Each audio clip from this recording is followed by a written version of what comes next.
Hi, everyone. Welcome to A Moment of Science, please. My name is Ana.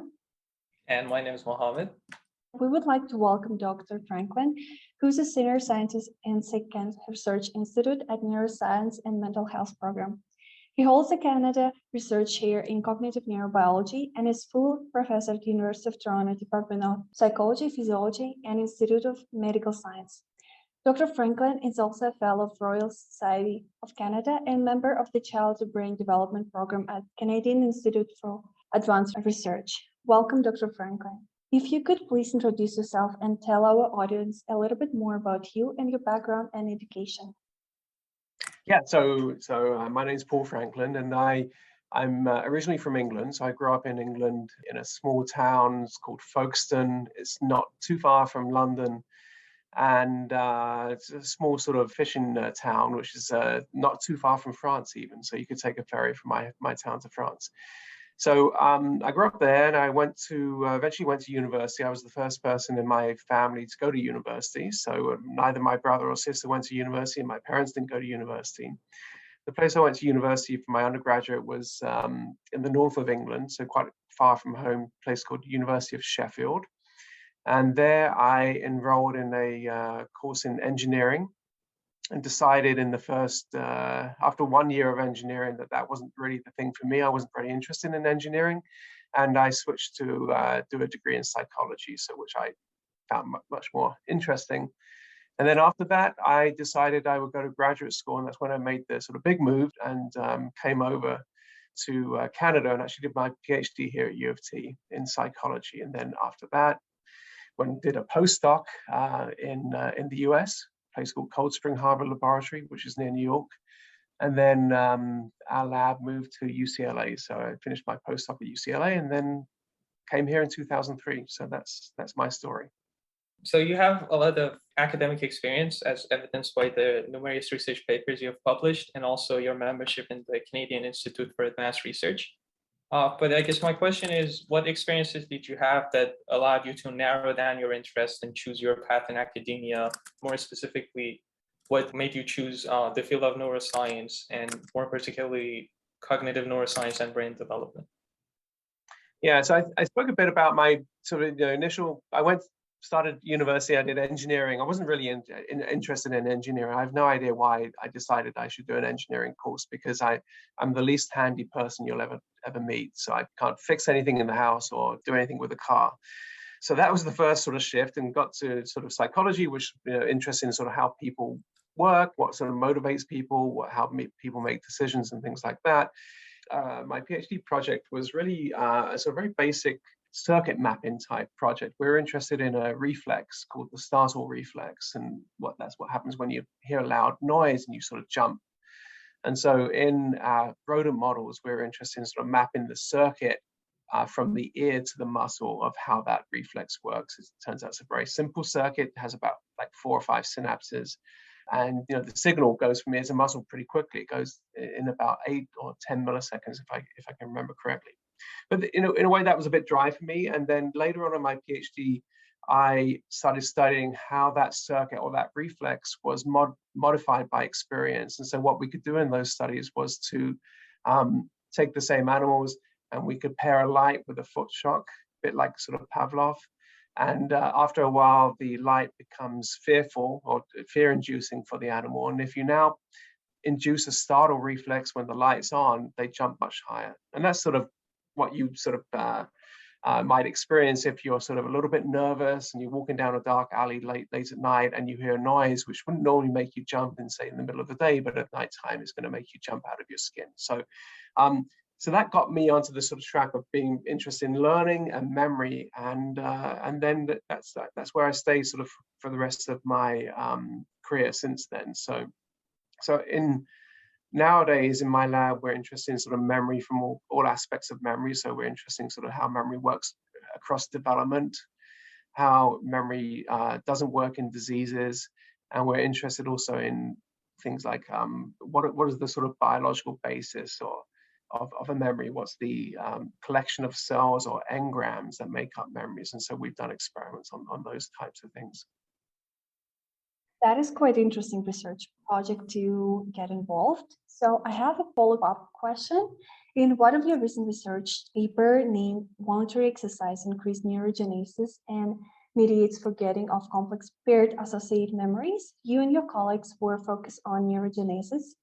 Could you kindly explain to our audience what neurogenesis is and why it is important to conduct more research to explore this process? Yeah, so neurogenesis is very sort of simply, neuro refers to neurons and genesis, the generation. So neurogenesis is the generation of new neurons. And of course, many people are interested in neurogenesis in the developing brain. So how do you make a brain? You make lots and lots of neurons and they become parts of circuits and so on. But we also know that neurogenesis in mammals persists into adulthood and apparently all throughout life in one or two regions in the adult brain. So one of those regions is the hippocampus. That's the area we're interested in because it has a very important role in memory. Why would people be interested in neurogenesis? Well, neurogenesis, of course, is interesting from a developmental perspective, as I mentioned, but also for sure from the adult perspective, people are especially interested in it because it's like a major form of plasticity. And you've got this generation of this new pool of like very highly plastic, sort of precocious young neurons. And people are interested in that because maybe you can use that sort of process, you can harness that process to repair the brain when in disease states, for example. So that's one of the sort of interests why people are interested in neurogenesis. So your recent research has shown that voluntary exercise increases neurogenesis. So when the adult brain's connectional plan is complete, how will new neurons formed during neurogenesis integrate into those already formed complex networks? Yeah, so I think it's as adults, speaking from a sort of animal perspective at least, I think it's largely true that the most of the development is finished by the time animals become adults. But as I mentioned, you still see the production of new neurons in discrete brain regions in mammals, just two, into adulthood and even into old age. And so there is an ongoing process. In humans, it's even perhaps more interesting or more controversial because there's lots of studies recently which have been asking the question simply, is there adult neurogenesis, the persistence of new neuron generation, does it happen in the human brain as it does in, say, the rodent brain? And there's studies which say yes, it does, and there's studies which say no, it doesn't. And those studies are all very sort of high-profile papers. And right now there's a big sort of debate going back and forth over sort of the methodology people use to detect new neurons in brains. And I think the majority of people, including myself, sort of believe that yes, there is adult neurogenesis in the human brain. So second part of your question is about how new neurons integrate into established circuits, and that's actually sort of one of the questions we're really interested in our research. And so we sort of think you can think about it in two ways. As you add new neurons to a circuit, those new neurons can become involved in making a new memory, and so people have studied that process, how adding new neurons maybe facilitates or makes it easier to make new memories or better memories or more precise memories. And then the second consequence of adding new neurons is that you're going to change circuits that are already established in the brain. And if there's information stored in those circuits, then you might degrade that information by changing the circuitry. And that leads us to the idea of forgetting, which is the sort of thing we've been mostly interested in our lab in the last 10 years or so. So I actually have a follow-up. So would the integration of these new neurons perhaps disrupt the previous connections somehow, or is that like there's a mechanism to handle that? Yes, exactly. So we can even visualize that. We can label new neurons and we can label established neurons and look at the synaptic connections from, say, established neuron to established neuron, and look at how new neurons interact with that connectivity pattern. And we can see, and others have shown this as well, is that as new neurons make their synapses, make their connections, then they can those synapses can be sort of right next door to established synapses. So you're sort of adding new synaptic connections and maintaining existing synaptic connections. Or alternatively, you can also lose those existing synaptic connections. So you got a more of a, like a replacement thing. So you're sort of rewiring the brain to some degree by adding new neurons. And that rewiring process might lead to the loss of information that's already stored in those synapses. Even though the neurogenesis is in the adult human brain, it's still controversial. I would love to ask a question about it. What would your thought on application of the fact that neurogenesis is increased by voluntary movement in human gonna be? Well, first of all, as I mentioned before, I think that there is neurogenesis, adult neurogenesis in humans. And I think things like exercise and other types of like things that increase neurogenesis, and many things have been studied. There's things that reduce neurogenesis like stress. There's things that increase neurogenesis like exercise, environmental enrichment, things like that. I think in general, having more neurogenesis is a good thing. So the sort of sign of a healthy hippocampus in adulthood probably is one where you have high or robust levels of neurogenesis. And the reason I think that's probably healthy is because, as I mentioned before, that we think the new neurons are doing sort of two things. They're useful for making new memories. And so having more new plastic neurons is probably good for making new memories more efficiently. And they're also useful for getting rid of old memories. And so you're sort of increasing the sort of turnover of information in the hippocampus. And people might say, well, why do you want to forget old memories? Or at least why would you want to lose information or degrade old memories? And one sort of thing we know is that things change in our world, right? So as time goes by, not everything stays the same. So as time goes by, the older information becomes less and less predictive of future events. And so maybe that's why it makes sense to lose that information gradually.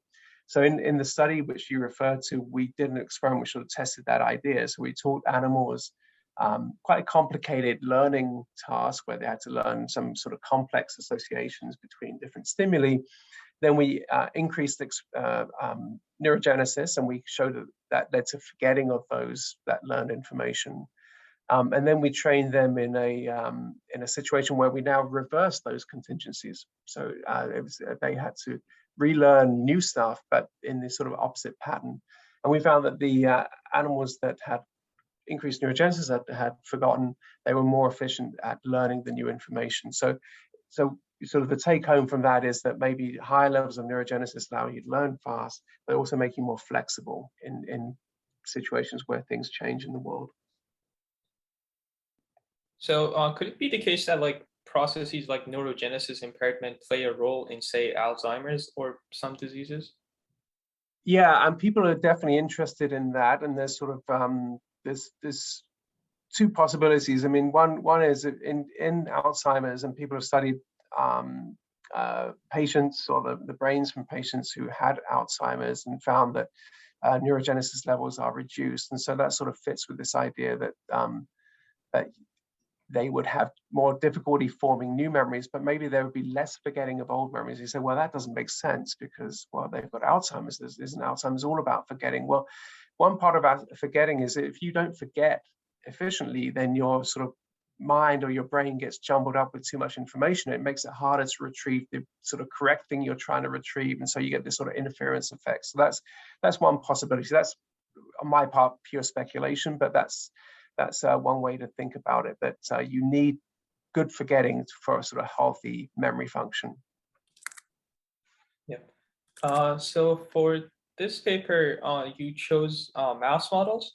I was wondering if there are, like, there could be other uses of other model organisms, such as C. elegans in the future, if they can provide anything to the studies. I think, yeah, every organism, there's a study for every organism. And when you're sort of thinking about what model organism you should be using, it's always a sort of trade-off between the amount of sort of control you have versus the sort of complexity of, in our case, the learning and the memory sort of thing you can study. So, maybe take two extremes. A human, you can study very complex memory, cognition type things, but of course you have no control. It's very hard to do any kind of intervention, and especially at the sort of precise intervention at the level of neurons.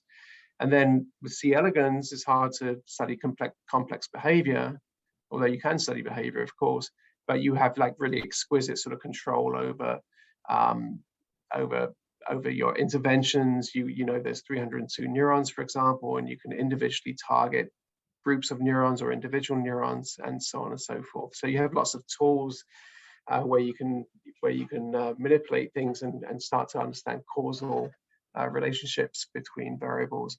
So the mouse, you know, it sort of sits for us somewhere in between those two extremes. We can study reasonably complex behavior, like I just sort of mentioned in the forgetting study I just talked about, and we can have nice ways in which we can manipulate the activity of cells, for example, or we can we can increase or decrease neurogenesis with quite sort of precise tools. So it's somewhere in the middle. But we've used a variety of different model organisms. 95% of our work is in mice, but we've also done or are doing studies in zebrafish. We've done studies in kids. We've done studies in other rodents as well. So, yeah. So for students who are interested in academia in neuroscience, what advice are you going to give them to be more involved, or any personal characteristic that you think will be helpful in this field? Yeah, so we're talking about undergraduates here. And yeah, so I think as an undergraduate, if you have the chance to work in a laboratory or do a course in a laboratory, I think that's a great opportunity. I think, you know, there's two ways you can go about that. If you can get into a lab, you can stay in that lab, maybe if you're lucky 2 or 3 years, and in that way you can actually be quite productive. You sort of learn more information about the specific interests of that lab. You might become an author on a paper and things like that, and get more involved in a project. Or the other alternative is that you might want to sort of sample a few labs, and that's also a good idea as well, right? So you might want to go to an immunology lab, you might want to go try out a neuroscience lab, and so on and so forth, and just see what really things you're more interested in. So I think that sort of experience, if you can get it, is great. And by tradition, we ask all of our guest speakers about the inspirational scientist. Could you please tell us about who's your favorite scientist and why? Yeah, so I had to think hard about this, but I picked a person called Howard Eichenbaum. So Howard Eichenbaum was a neuroscientist. Sadly, he passed away about 5 years ago. But what I'm really what really impressed me about Howard was he had this incredible breadth of knowledge, and so he knew human sort of psychology studies, and actually did some human psychology studies with patients with brain damage. One of the most famous patients in neuroscience is a patient called HM, who had a hippocampal damage, and Howard actually did some studies with HM. And at the same time, he had sort of really a great breadth. So he understood sort of molecular biology and neuroscience, and so things like role of different ion channels and transcription factors in the molecular machinery underlying memory formation. So he could sort of live in both worlds and other worlds in between. And I think that gave him sort of a really sort of powerful sort of leg up on everybody else, because he could really sort of integrate across from psychology all the way down to molecular biology, and made his science much more interesting and much more effective, I think. Yep. So with that, Dr. Frankland, thank you so much for coming today and sharing your research with our audience. It was a pleasure to talk to you. Thanks very much. It was great fun. So this concludes our podcast. Thank you to everyone for listening. If you found this podcast engaging, keep an eye for the upcoming episodes, and don't forget to subscribe to us on YouTube and follow us on social media.